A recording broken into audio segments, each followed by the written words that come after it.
Welcome to the Global TI Survey launch. The mission of our survey is to collect data of individuals with complaints of COINTELPRO-like tactics and technological abuse. We are honored to have our advisors, American heroes William Binney and Kirk Wiebe, as advisors and analysts to the survey. Mr. Binney and Mr. Wiebe worked at the NSA for over 30 years. William Binney is a former NSA crypto mathematician, and Kirk Wiebe is a former NSA senior analyst. Both worked in signals intelligence. Mr. Wiebe as a senior analyst and recipient of the Meritorious Civilian Service Award. Mr. Binney as technical director of the World Geopolitical and Military Analysts Reporting Group. The first World Covert Harassment Conference took place in the autumn of 2014, and William Binney was a featured speaker, explaining NSA's system of logging of all communication systems data and the method of analysis. They both work tirelessly at bringing to light the violation of protections of personal freedoms that have occurred both in the United States and in the European Union. At the NSA, William Binney's team included Kirk Wiebe, developed a program Thin Thread, which was ready in January of 2001, prior to the 9/11 attack. However, General Hayden ignored Thin Thread and chose an underdeveloped program called Trailblazer. Trailblazer was only on paper and cost billions, whereas Thin Thread was a maximum $300 million price tag. Trailblazer's large budget would benefit private contractors, when Thin Thread was strictly internal. In the year 2000, William Binney and Kirk Wiebe went to Congress to blow the whistle of mismanagement and waste of funds in connection to Trailblazer. General Hayden was furious and sent a memo out accusing the whistleblowers of betraying the agency and stating, "I cannot tolerate them." In response to 9/11, President Bush began a secretive domestic surveillance program, which included Stellar Wind based on Binney's Thin Thread, but with U.S. citizens' protections removed, thus violating the Constitution. Both William Binney and Kirk Wiebe and others at Loomis, Diane Rourke, Thomas Drake had their homes raided by the FBI and personal possessions were seized. No charges were ever filed, and in the year 2010, the Department of Justice issued letters of immunity to our honorable advisors. They are the subject of a recent released documentary, A Good American. I'd like to welcome William Binney and Kirk Wiebe, our advisors, heroes, and patriots. Welcome. Thank you. Thank you. Thank you for that very nice introduction. Yeah. What we'd like to do is try to structure and bring into a scientific method into this process to be able to say, this is what's happening and this is why, and here's the proof of it. By doing the survey, what that's going to do is give us a set of information that gives how people are, what kinds of reactions people are having to this and the symptoms they have, so that we can collectively compare that with another set of data we're collecting, which documents the types of electronic and sound wave types of activity that are being tested and used by the military or by other governmental agencies to try to influence people in their actions. And then as a part of that, we want to map the symptoms people have to those kinds of devices and the effects they have on people. Once we do that, we're also going to then try to list out the types of devices that you could use to detect these kinds of transmissions and kind of the kinds of energy weapons that are being able to influence people. And when you do that, then you have a basis to go and detect them against, if they're being used against you, and specifically say these are the devices we use to detect, these are the waves coming in, they map to these symptoms, these are the symptoms we're having, and now that becomes evidence that could be introduced in a court of law. And that's basically where we want to go, and how we want to proceed is in a scientific, disciplined way of assembling this kind of information so that we can help people make sense of what's happening to them. And I also want to thank you for having us connected to this terrific effort and allowing us to bring our analytic expertise to bear on what Bill and I consider to be a very serious matter affecting thousands of people, if not more, around the world. And I want to plead to the TI audience out there to please fill out the survey that you're going to hear more about here in a minute from Cait and Karla to the best of your ability. Please think about your responses, be thoughtful, take your time, and be as complete as possible. We know there will be people trying to get at your information, so we are taking the best measures we know how to protect your information, including your name. And why do we want your name? Because you may have information, you just may have information that's critical to our further understanding of something in this survey. So please do not feel like anyone here amongst the four of us will be spying on anyone, any one of you. We want to help you. We know this is going to be the largest effort to help the TI community to date. Other people have done yeoman work, and we welcome that.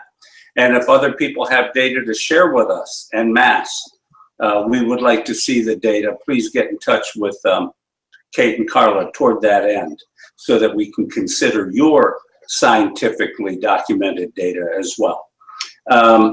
The privacy issue or the privacy measures we are taking are to separate your name from the survey. In other words, we'll know which survey belongs to which person, but the data that equates it to a survey will be kept offline. It will not be able to be exploited by any NSA or anyone else. And I do have a shotgun. That's just for those of you who wonder. So in any case, we welcome you to the survey, and Karla and Cait will further explain what it's going to look like and how you sign up to get a copy. Thank you. Thank you. I just wanted to add one, oh, I'm getting feedback. I don't know why. Anyway, I just wanted to add one question or ask you to speak on, and that is the individual's concern about us using the format of allowing them to, present whatever information they want versus a multiple choice type of format. Because we did have some objections to people in the first beta testing, and I just would like you to speak on that, if you will. I'll be happy to address that. The importance of allowing this to be an open survey as opposed to one that has constraints. By very nature, when you give multiple choice answers, you are constraining by defining the available responses. We do not want to constrain anyone in this effort. It's vital that we get honest feedback from people who believe they are being targeted. Very important to hear about the symptoms. We don't have the knowledge to presuppose the range of symptoms you may be experiencing. And that's why we went to all costs to avoid thinking we had sufficient knowledge to give you definitions that would definitely cover everyone in the survey. So it's really to your benefit that we do not constrain it through multiple choice responses. Thank you. Thank you. Karla, can you think of anything before I start sharing the screen? The only point I might mention is that we also request their address. And so in the beta testing, you know, for TIs, there's a lot of resistance to give all of our information, or for anyone. Can you briefly explain why we also request their name and address information? Yeah, it goes back to the point that I just made a moment ago, that we need to get back to you. In case you have a key piece of information that we haven't seen. It may just be, it may be only a one-off, one person, but it may be critical. And we're just trying to allow for the ability to get back to people who have very good information for the survey. Do you also do it to so we can prove their identity, or just that they're a real person as opposed to you know, someone on the internet? Well, that's another concern. It is possible people will try to spoof this effort a little bit, come in and claim they're a TI and they really aren't. So we want that ability to feel confident, because if we feel confident, you can feel confident. We're looking for integrity of data, and verifying source is important. Thank you. Thank you. I guess now I'll just move on to sharing my screen and explaining to people how we begin this. So just bear with me a second while I do so. Okay, does everyone see my email? Okay, so when we start the survey, one or two things is you're going to get a hold of the survey basically one of two ways. Either we have generated through sharing in the community email addresses, and we will already spontaneously send out an email to you, or through access to this video, you will have the information to send us a request for the survey. Okay, so I'm just going to enlarge this a little bit here so you can see. First of all, we explain about the symptom survey, and we've been going through that, so I won't go too much into this. But first of all, you are going to write to the Global TI Survey Gmail the information that we request, which would be your name, your phone number, your address, whether it be an apartment, street number, city, state, province, zip or postal and country code, and if you have a differing mailing address, please include that as well. Once you send that in an email to the Global TI Survey at gmail.com address, we will respond by sending you a survey ID, which will be emailed to you. Okay. Once you receive that back, you will go into the link that we have here in the email. So do not dispose of your email, because you will need this information. Okay. And you can use your computer. You can use your tablet. If you have to, go to a library. We do not advise you to use a phone. It's very difficult to do this on a phone. So if you are going to a library, I would say either access your email at the library of this email we've sent you and cut and paste your ID. And the reason we say that, I'm just going to scroll down a little bit more. Once you get your ID, what you're going to do is cut and paste it out of your email into the space after you access that link. The reason we do that is down below here we wrote a little bit about zeros and O's, for example, can be misconstrued. Even I's and L's and some other letters. And we have had in beta testing people attempt to write it in. So in order to avoid any errors and frustration on your part, if you could please paste it into that.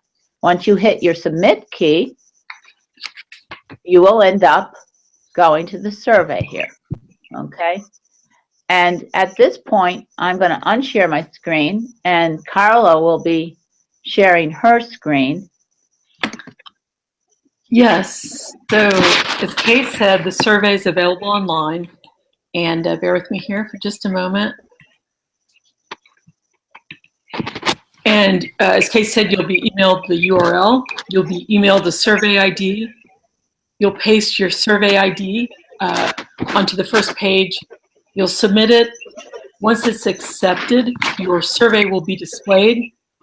And the survey is basically broken up into sections like demographics, which does have some drop-down boxes and radio buttons.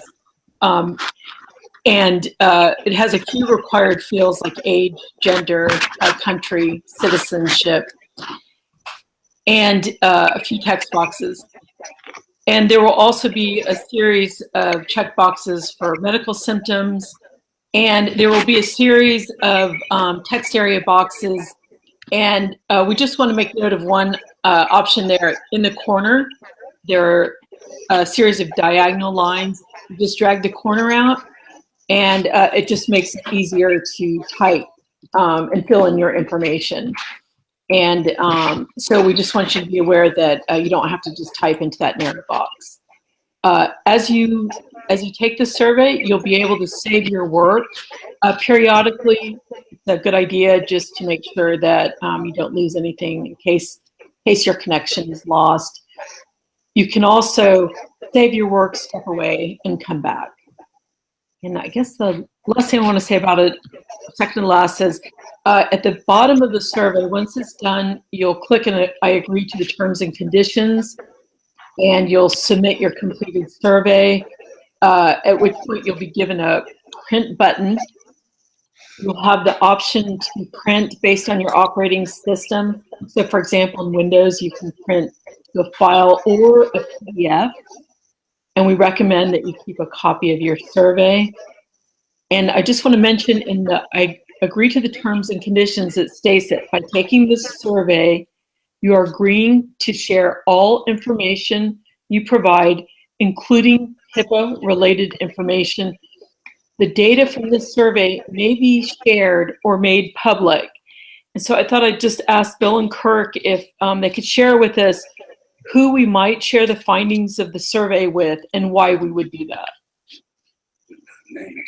Yeah, well, we want to make sure that the TI community making this survey possible, that we are able as a group to contact people such as the press when the time is appropriate, after we've had a chance to analyze data, and to invite the press to begin to share in what we have discovered and to disseminate those results to even a broader audience. We know that the TI community is now defined as probably actually bigger, and we don't know everyone who may be having these experiences and just not knowing what to attribute it to. A lot of questions out there, no doubt. So in other words, our objective is to put this on a scientific footing and then share that scientific footing with people who can help the TI community, including, besides press, potential medical personnel, people that can look at our findings and say, wow, this is not just a bunch of subjective mumbo jumbo. This is really nicely put together, analyzed, and we have statistics we can use that really provide confidence to people in the medical and even the political fields eventually to take actions that will force further investigation by proper authorities into this whole matter. In other words, we want to elevate the discussion.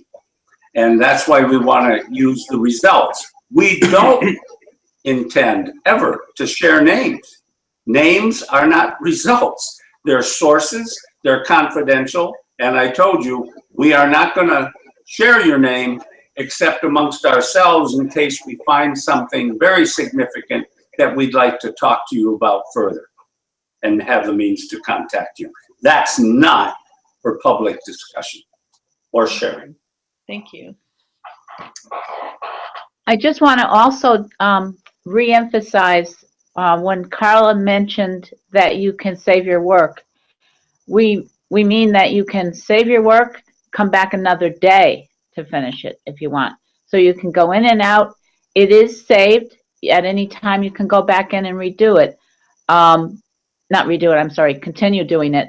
The other thing is the blocks are maximized at, what was it, 10,000 words, Karla? 10,000 characters, right? Characters, I'm sorry.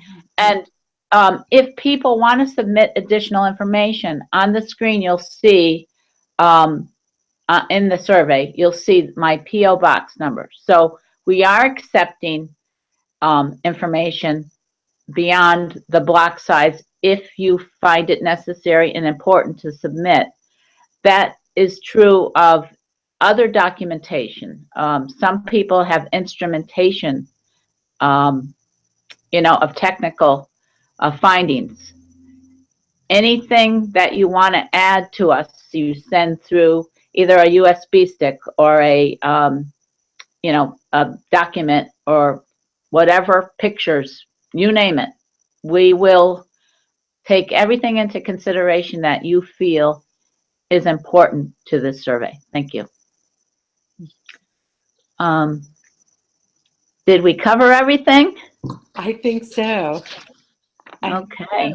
The only other thing that might be added is that some of this information could be made public through the courts. Once we get evidence to the point where it can be used in the court of law, I would hope that it would be taken there. So that this is a way you could force people, you could force an action on the part of those authorities, whoever they are, who are involved in this, to stop it. Great. The courts are the way to go at them. Mm-hmm. And that will be made public. Yeah, even Senate hearings possible, huh, Bill? Yeah, that's right. Yeah. Okay. Well, thank you both so much. We cannot thank you enough for all the work that you've done, how much help you and advice that you've given Karla and I in launching this. And thank you for being the heroes and patriots that you are. Thank you guys for doing all the upfront hard work. Thank you. Well, I'm just going to share, as we close out, I'm just going to share a screen on our advisors and the email address so people know where to send the survey, our advisors' names, our names. And we also want to thank all those that are very active in the community that deserve a lot of credit. So thank you so much. Thank you. Thank you.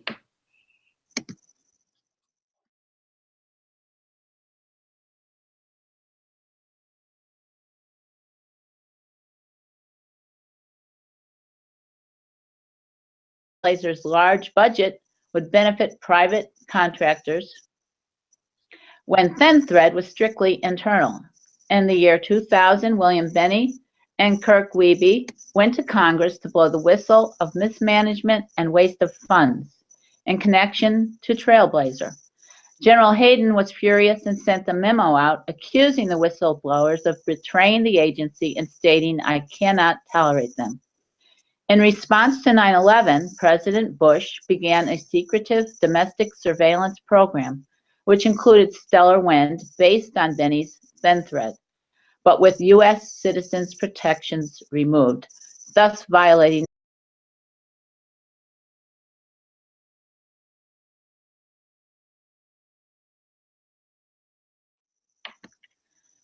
Welcome to the Global TI Survey launch. The mission of our survey is to collect data of individuals with complaints of COINTELPRO-like tactics and technological abuse.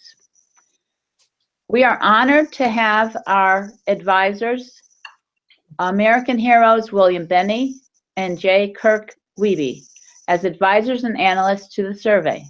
Mr. Binney and Mr. Wiebe worked at the NSA for over 30 years. William Binney is a former NSA crypto mathematician, and J. Kirk Wiebe is a former NSA senior analyst. Both worked in signals intelligence. Mr. Wiebe as a senior analyst and recipient of the Meritorious Civilian Service Award. Mr. Binney as technical director of the World Geopolitical and Military Analysts Reporting Group. The first World Covert Harassment Conference took place in the autumn of 2014, and William Binney was a featured speaker, explaining NSA's system of logging of all communication systems data and the method of analysis. They both work tirelessly at bringing to light the violation of protections of personal freedoms that have occurred both in the United States and in the European Union. At the NSA, William Binney's team included Kirk Wiebe, developed a program Thin Thread, which was ready in January of 2001, prior to the 9/11 attack. However, General Hayden ignored Thin Thread and chose an underdeveloped program called Trailblazer. Trailblazer was only on paper and cost billions, whereas Thin Thread was a maximum $300 million price tag. Trailblazer, the Constitution. Both William Binney and Kirk Wiebe and others, Ed Loomis, Diane Rourke, Thomas Drake, had their homes raided by the FBI and personal possessions were seized. No charges were ever filed, and in the year 2010, the Department of Justice issued letters of immunity to our honorable advisors. They are the subject of a recent released documentary, A Good American. I'd like to welcome William Binney and Kirk Wiebe, our advisors, heroes, and patriots.